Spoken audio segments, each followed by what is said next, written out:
냄새가 나. 뭐 무슨 냄새? 우리 한 마리도 못 잡을 것 같은 냄새. 자, 우리는 지금 정동진에 와 있습니다. 오케이! 밀레니엄 가지고는요 3분 정도가 남은 상황입니다. 오늘의 전말과의 해결입니다. 치마가 열량 짧아. 올해는 적어도 스케치, 인재법, 전람회 이 정도.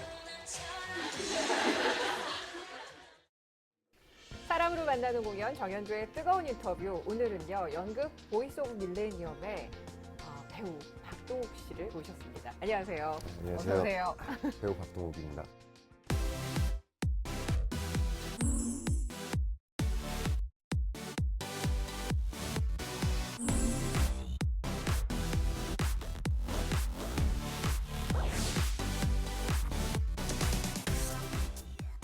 배우라고 소개를 해드렸지만 이 보이스 오브 밀레니엄의 작가이기도 하시다고 해서 네. 오늘 촬영을 나오면서 굉장히 설레는 마음으로 왔습니다. 감사합니다. 네, 작가로서 이 작품이 어떤 작품인지 소개 좀 해주시죠. 저와 제 친구들, 제 주변에 있는 사람들을 제가 관찰한 모습들을 그냥 한 거고 우리들의 일상이 묻어있는, 제 일상이 묻어있는 그런 작품이라고. 짜잔! 잃어버린 줄 알았는데 이게 여기 있었네. 기억나냐? 이게 맨 처음 거다. 벌써 16년이나 지났다.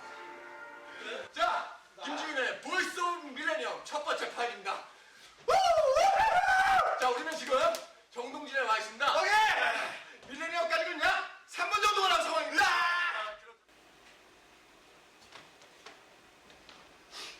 오구야.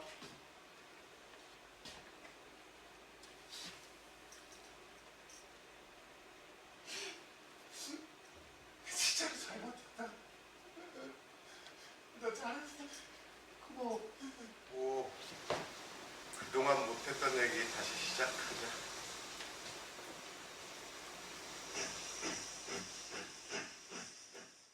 그 안에서 우리 동욱 씨는 어떤 역할인가요?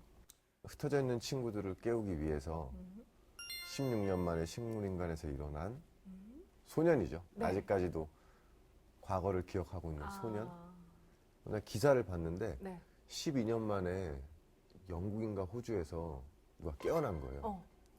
깨어났는데 갑자기 엄마를 안 보겠다고 하더래요, 이 사람이. 왜요? 알고 보니까 어머니가 와서 너 제발 좀 죽어줘라. 너무 힘드니까 자기도 식물인간이라고는 했지만 이미 다 알고 있었던 다 거네요? 듣고 있었던 거예요. 그 기사를 딱 보자마자 이걸로 한번 엮어볼까라는 생각이 들어서 이렇게. 야, 그 네 명의 인물 가운데 실제 박동욱이라는 인물은 어떤 친구와 가장 가까웠을까요? 저는 형석이랑 가까운 것 같아요. 형석이랑. 네. 되게 그렇게 두려움이 친구들 있네. 사이에 대한 예민함, 아. 질투심, 또 약간 꿍해 있고, 그리고 모든 표현을 다 시크하게 해요. 어떤 식으로? 진짜 반가워, 너 왔냐? 뭐 이 정도로 끝나버리니까. 지금 연기하신 거 아니죠? 네. 실제로 그렇게 하신다는 네, 거죠? 실제로 저는 오, 보통 오, 그래요. 오. 근데 마음은 사실 안 그런 거죠. 정말 마음은 진짜- 반가운 거야. 네, 이게 너무 좋은 거예요. 사실 그 친구들하고 있으면 항상 그래요. 들어가기 싫어하고. 결혼하지 말라고 그러고. 그거는 매번 얘기해요. 여자친구가 생겨도 어떻게 네. 하면 헤어지게 할 수 있을까를 고민을 해야지 결혼하게 만들진 않아요. 아, 그렇구나. 네, 그래서 연극 속에서도 굉장히 많이 녹아들어 있어서, 이게 사실 실화를 바탕으로 해서 그렇군요. 그럼요. 그렇죠. 네. 그렇다면 여러 가지 에피소드가 나오는데, 그 중에서 우리 동욱 씨의 그 학창시절이 가장 짙게 배어있는 부분이 있으면 어떤 부분이 있을까요? 삼각관계 얘기죠. 네, 제 학창 시절로 한다면 그것 때문에 저도 고민을 되게 많이 했었고 거의 그 시절에는 그거 하나가 전부였고 그죠. 피천되게 인연이 나오잖아요. 네네. 인연을 딱 들고 오면서 다른 여자친구한테 자기 여자친구한테 선물을 해주는 거예요. 그 모습을 보고 피천되게 인연? 저거야 저거. 피천적 수필집을 읽었는데 그 안에 그 사람 시가 있더라고. 뭐 운명이 어쩌고저쩌고 해. 좋더라고 되게. 한번 읽어봐. 수필집 제목이 인연이야. 어우 씨 낭만 있는데? 그런 기억들이 되게 저한테는 컸어요. 예. 컸고 아직까지도 기억에 많이 남고 아, 또 돼지 껍데기 얘기도 진짜 친구가 고기 사준다고 저를 데리고 간 거예요. 네. 돼지 껍데기가 나오는 거예요. 그래서 인간이 돼지 껍데기를 먹는구나. 아, 이걸 왜 먹? 어. 이게 고기야? 막 이러면서. 모를 수 있죠. 예. 근데 저는 몰랐는데 그 친구 입장에서는 자기가 사줄 수 있는 최고의 대접을 저한테 한 거예요. 그런 것들이 저 내리 속에 타다닥 꽂혀 있는 거죠. 네. 그래서 그 친구들의 이름을 또 쓰고 중고등학교 때 친구들이 다 네. 뭉쳐 있는 거죠. 굉장히 스토리는 생각보다 굉장히 진지했는데 그걸 풀어내는 게 감각적이었어요. DJ DOC의 Run to You를 배경으로 해서 63빌딩 닦으실 때는 진짜 재밌었습니다. 아, 부산빌딩은 사실 원래는 정화조 그건 이제 저희 배우들이 바꾼 거예요. 이걸로 해보면 안 되라고 해서 아. 만들어가지고 직접 네. 왔던 장면인데 그러면서 관객도 한 번씩 쓸어주시고 관객증. 올라가고 63빌딩 처음 봐? 내가 저번에 왔을 때 계단 수를 세보니까 총 1251개더라고. 그러니까 나랑 용송이가 1층부터 30층까지 하면 되고 나머지 니들이 하면 되겠다. 아 그리고 그거 얘기했나? 59층 누나 치마가 열량 짧아!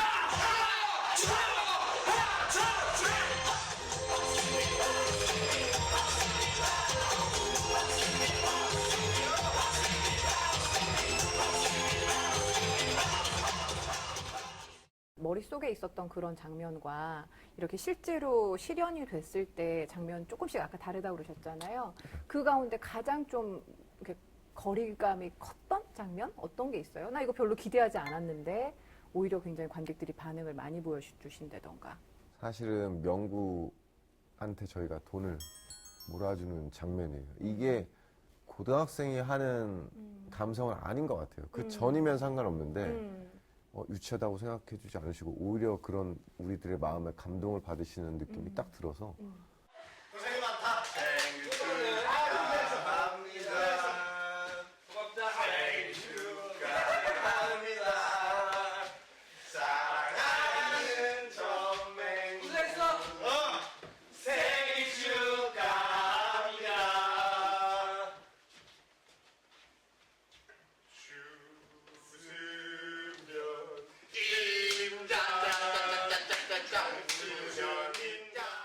제가 개인적으로 좋아하는 장면은 형석이가 낚시터 끝나고 녹음기 이렇게 하는 장면이에요.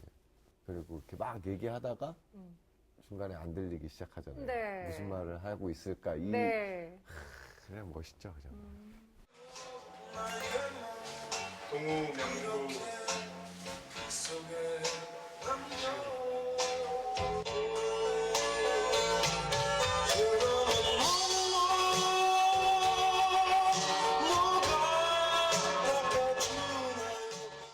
이번이 첫 작품이 아니라 그 이전에도 공동작품을 통해서 공동작업을 통해서 네. 작가로서 활동을 하셨어요. 근데 그 전에는 사실 저는 생각도 없었어요. 글을 진짜요? 배우가 써야 돼라는 거에 대해서 게으르기도 하고 정말 그걸 왜 해? 막 이랬는데 네.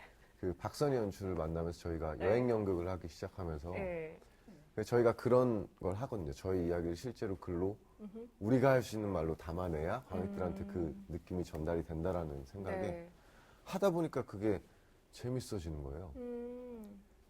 그런 게 원동력이 됐던 것 같아요. 어. 그 여행 연극에서 했던 작업들이 너무 재밌었어요. 그 모든 그 소설가들의 첫 시작이 자신의 이야기를 풀어내는 것에서 시작이 된다고 하던데 네. 그런 쪽으로 보면 우리 박동욱 씨도 이제는 배우 박동욱보다는 어찌 보면 정말 극작가로서 발을 내디딘 그런 셈이 되잖아요. 그럴 수도 있겠죠. 다시는 안 쓸 건데. 아 진짜요? 왜?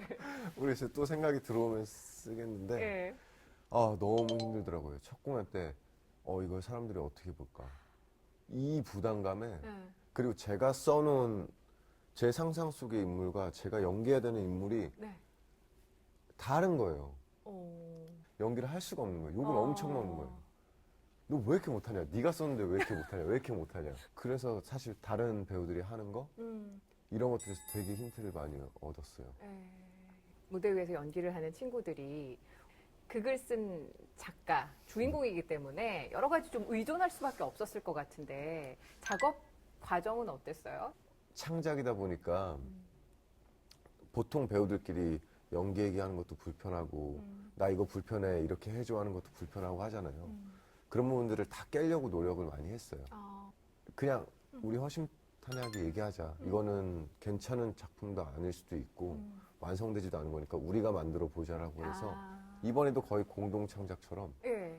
다들 붙어서 얘기해 4명의 배우가 같이. 8명이 다 아, 그쵸. 같이 그렇게 더블 하는 거죠. 캐스팅이니까. 오. 배우 박동욱 씨의 입장에서 이 관객들에게 끝으로 이 연극이 이런 울림을 좀 줬으면 좋겠다. 어느 정도 좀 의도를 갖고 계실 거 아니에요? 네. 어떤 의도, 어떤 마음을 가지고 보셨으면 좋겠는지 좀 얘기해 주시죠.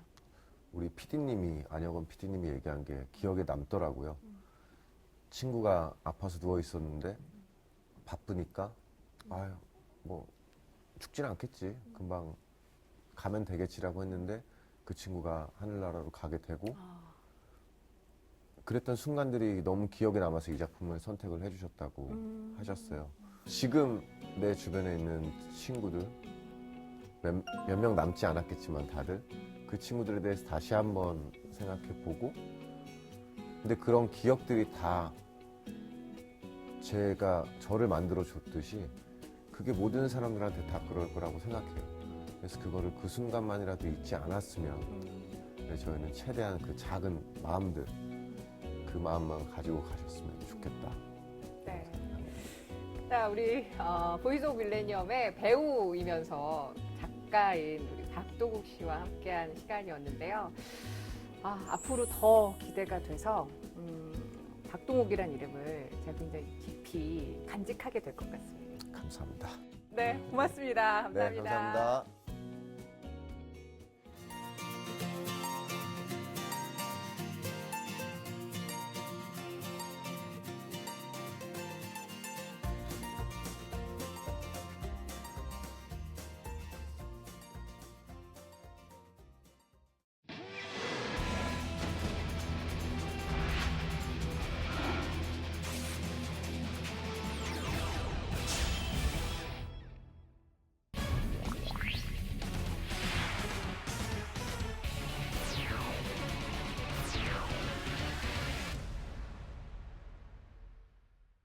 안녕하세요. 뮤지컬 평론가 원종원입니다.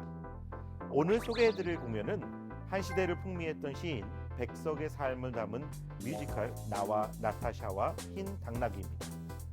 공연을 더 풍성하게 즐기는 방법, 원종원의 뜨거운 시선 지금 시작합니다. 에라 모르겠다. 응? 황천길이든 고향길이든 같이 갑시다. 얼쑤.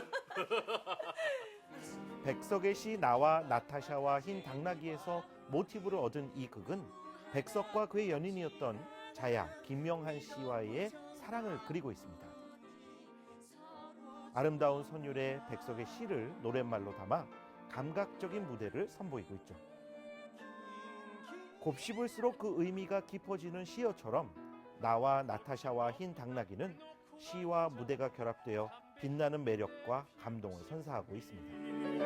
따스하니 손이나 녹이고 몸이나 졸리고 싶은 길 빨간 치마 노란 초고리 색시들 깔깔 웃으며 지나갈 길 어여쁜 그대와 함께 언제고 이야기하고 싶은 길 원종원의 뜨거운 시선, 나와 나타샤와 흰 당나귀의 첫 번째 뜨거운 매력 포인트는 백석과 자야의 사랑 이야기입니다.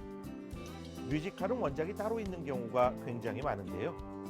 특히 원작으로 쓰인 이야기가 실제했던 역사이거나 실화인 경우는 관객들의 상상을 자극해 더욱 큰 감동을 주기도 합니다. 노래와 춤, 무대가 주는 환상성 때문에 실존했던 사건보다 더 감성적이고 감동적으로 포장되는 경우가 많죠. 뮤지컬의 제목으로 쓰인 이 이색적인 타이틀은 바로 백석의 시를 차용한 것입니다. 시인 백석은 천재적인 재능뿐 아니라 헐친한 외모로 당시 모든 여성의 선망이었습니다. 그가 사랑한 여인 중에는 기생 김영한이 있었죠. 뮤지컬 나와 나타샤와 흰 당나귀는 시인 백석이 사랑했던 연인 자야에 대한 이야기를 중심으로 펼쳐집니다.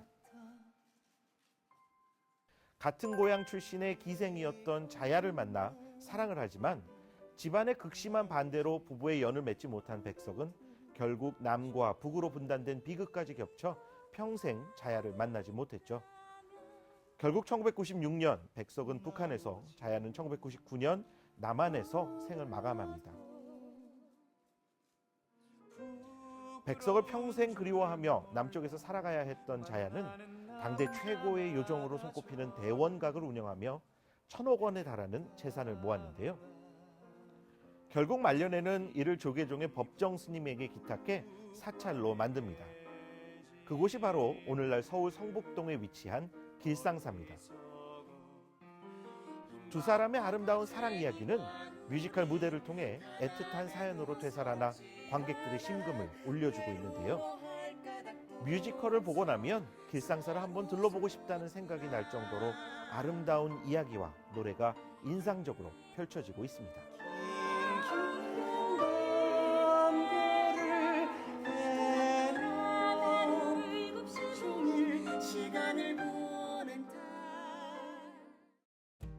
원종원의 뜨거운 시선, 나와 나타샤와 흰 당나귀의 두 번째 뜨거운 매력 포인트는 이야기와 어우러진 무대 구성입니다. 소극장 뮤지컬 특유의 작지만 아담한 무대는 뮤지컬을 즐기는 재미를 쏠쏠하게 만들어줍니다. 이 뮤지컬의 세트는 수많은 작품을 통해 다양한 볼거리와 즐길거리를 만들어냈던 정상급 무대 디자이너 서숙진이 맡았는데요. 하얀 대나무를 형상화한 무대의 전반적인 비주얼 이미지는 구체적인 장소보다 백석과 자야의 마음속에 있을 것 같은 그들만의 정원을 형상화했다는 후문이 전해지기도 하죠. 무대 한가운데 놓인 너른 평상은 때로는 백석과 자야의 처음 만난 기방이 되기도 하고, 그들이 함께 기거했던 자야의 단칸방으로, 극의 종반부에는 바닷가 어느 백사장으로 변하기도 합니다.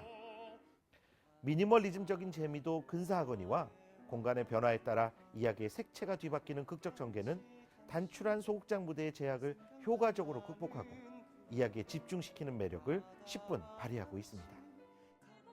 화려한 볼거리 자체보다 이야기의 극적 구성에 어울리는 무대의 시각적 효과가 얼마나 감동을 배가시킬 수 있는지를 여실히 실감할 수 있는 작품입니다. 욕심 없이 나이를 먹는 타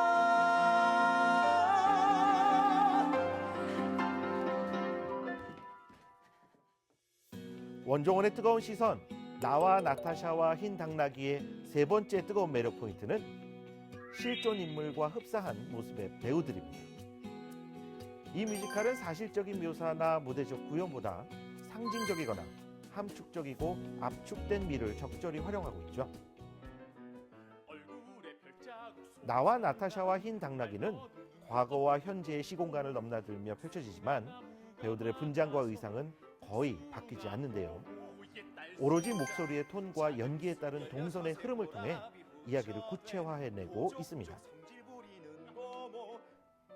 특히 자야의 연기는 이 뮤지컬을 이끌어가는 가장 강력한 원동력이자 공감의 중심을 이루고 있는데요. 그녀가 무대에서 보여주는 다양한 모습을 통해 관객들은 자야의 심리적 변화뿐만이 아니라 사랑에 빠진 두 사람의 심리적 교감을 고스란히 느낄 수 있죠. 자야 역으로는 정인지와 최윤우가 등장하는데요. 최윤우는 매력적인 외모의 수수한 연기가 인상적이고, 정인지는 순수하고 영민한 이미지와 연기로 관객을 매료시키고 있습니다. 자야와 사랑에 빠지는 백석 역으로는 올해 예그린 어워드에서 쟁쟁한 경쟁자들을 제치고 나무주연상을 수상한 인기 상한가의 배우 강필석, 제일 싼 생선도 그날들에서 풋풋한 연기로 인기를 모았던 오종혁, 멀리서 온 살에 너무 괄시하지 말아줘요. 서글서글한 매력이 돋보이는 이상희가 등장합니다. 뮤지컬에는 때로 백석의 친구가 되기도 하고, 때로는 해설자나 관찰자, 반대로 백석의 아버지가 되기도 하는 재미난 캐릭터인 사내 역할이 등장하는데요. 이 캐릭터는 매력적인 이미지의 안재영과 짙은 눈썹의 이지적인 모습을 잘 표현해내는 유승현이 번갈아 무대를 꾸미고 있죠. 이들은 일종의 멀티 캐릭터와 유사한 무대 위 이미지를 선보이며 자칫 느슨하게 보일 수 있는 극정계의 쉼표 같은 역할을 효과적으로 수행하고 있습니다. 우리 통행의 난이는 그만 있고. 무대 위 피아노가 연주하는 음악은 극 전체를 아우르고 있는데요. 한 대의 피아노는 수수하고 담담하지만 격정적으로 이야기를 끌어내며 무대를 한편의 시가 될 수 있도록 도와주고 있죠. 이 상태로는 그 누구를 봐도 다 소용이 없어. 뮤지컬 나와 나타샤와 흰 당나귀에 대한 제 평점은 연출 80점, 연기 90점, 음악 80점입니다. 뮤지컬 나와 나타샤와 흰 당나귀를 한 줄로 요약하면 이렇게 말씀드릴 수 있을 것 같습니다. 백석의 시집을 사게 만드는 실화 배경의 힐링 뮤지컬. 술주정에 토방돌 뽑아잡기는 섬에 젓갈 팔러 가는 호방 삼촌, 삼촌어미 삼촌 누이, 사촌 동생들 그득하니 왠지 서로 알 것만 같고 알 것만 같고.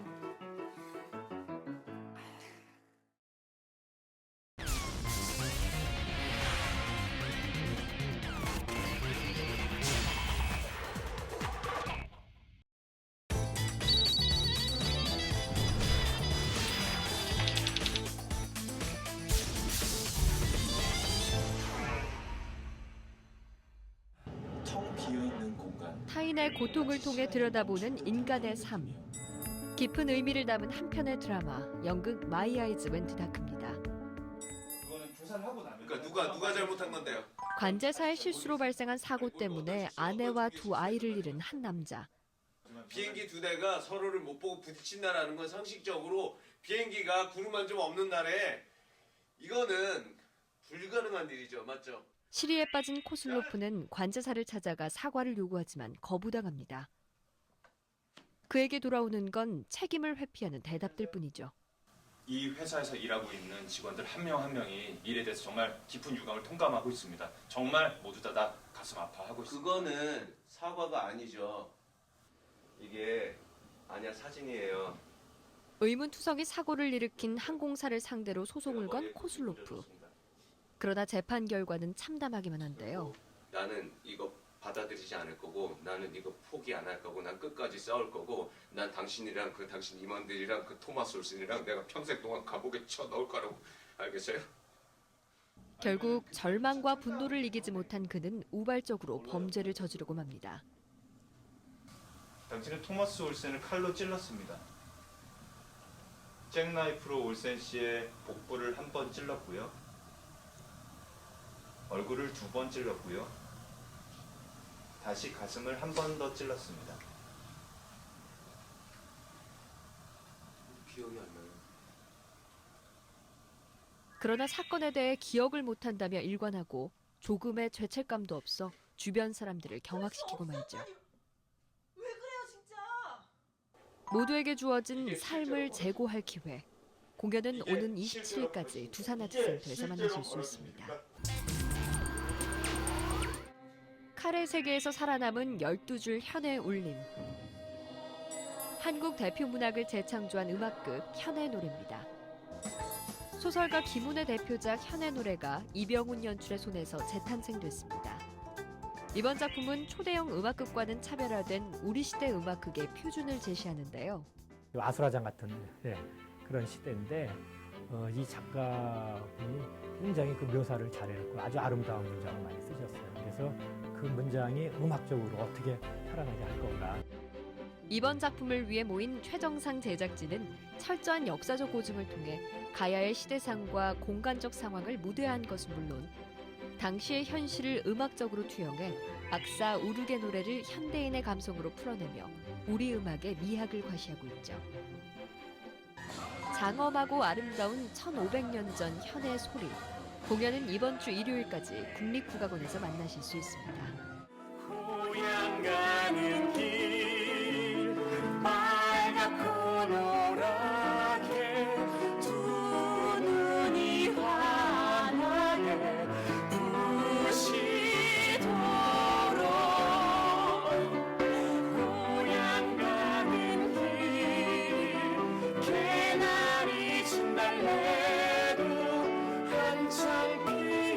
잔치